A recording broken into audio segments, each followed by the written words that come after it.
Hey everyone, I'm about to do a video for an awards show acceptance speech that we won for the Woody Weir project. Great, and I'm getting in the water, so I thought it was an opportunity to talk to you about cold water shock. It's quite nippy today, and we had a few incidents a while ago relating to this, so I thought I'd do a really short training course on what I do in cold water so that you can maybe start adopting the same methods. Okay, first thing, cold water shock, what is it? You jump into cold water, your body freaks out, blood runs into your torso, you breathe shallow. When you're breathing shallow, you're not getting oxygen. You then basically don't have oxygen going to the brain, you can pass out, I've seen it, and you can then dip in the water. You won't be shouting, you won't be thrashing, you won't be screaming because you can't. And in water like this, the visibility is about 6 inches. So straight away, someone can't breathe, they're passed out, and they're invisible. We know where that ends. So, what do I do? Today, I think we're probably about 10 degrees, I think, as a guess. What you don't do is jump in. It doesn't look cool, it's not fun, no one's impressed. Never jump straight in. Get in slowly. Your body is strong and it can acclimatize to cold water. You just got to give it a chance. So in my case, just get my selfie stick out here. I get in slowly. Over there it's shallow, you can stand up. You gradually let the water get up your legs. And then you get to the critical bits. That's where it starts getting a bit for guys. Then we're working up towards our bellies. If you're finding yourself breathing fast, just take a moment, chill out, try and spot the kingfishers. That's what I do. You keep moving in further. And you're now going to see that I'm not the hardcore cold water swimmer I like to make everyone think I am. I'm a wimp. I actually hate it. And the fact that I hate it is why I love it, because I overcome it and it gives me strength. So, moving up to the belly now. Okay, I'm naturally wanting to suck air in, which is good. Take that air in. One of the best things about cold water swimming is it makes us breathe.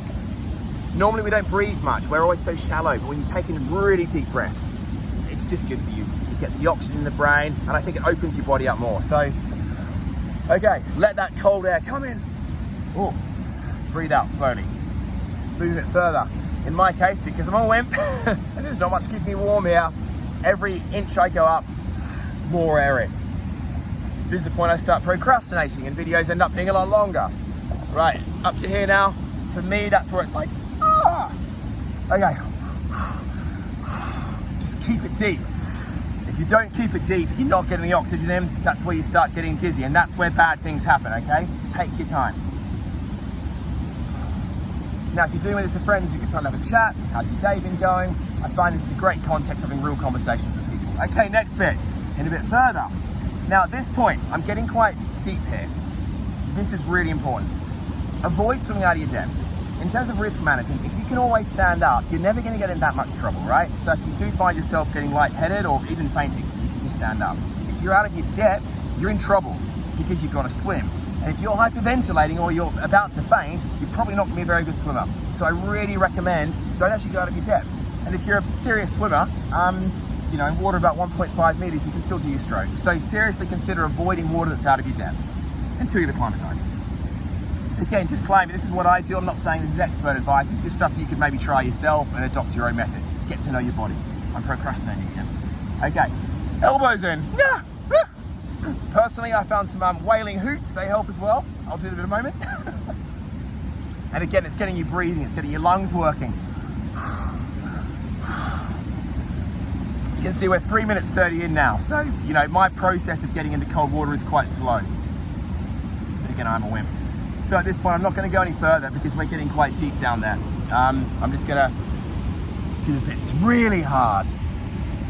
Isn't it beautiful though? Look at this. Cotswolds countryside. Most beautiful place in the world. I love it around here. Okay, elbows. Now chest. At this point, I know I can just go in the water, but something is a barrier to me. So for me, psychologically, the water becomes this thing I need to overcome. I know I can do it, but I don't want to because it's uncomfortable. So it's like a metaphor. It's pain, discomfort, embrace it, face up to it, deal with it. And I think that's a really good metaphor for other things in life.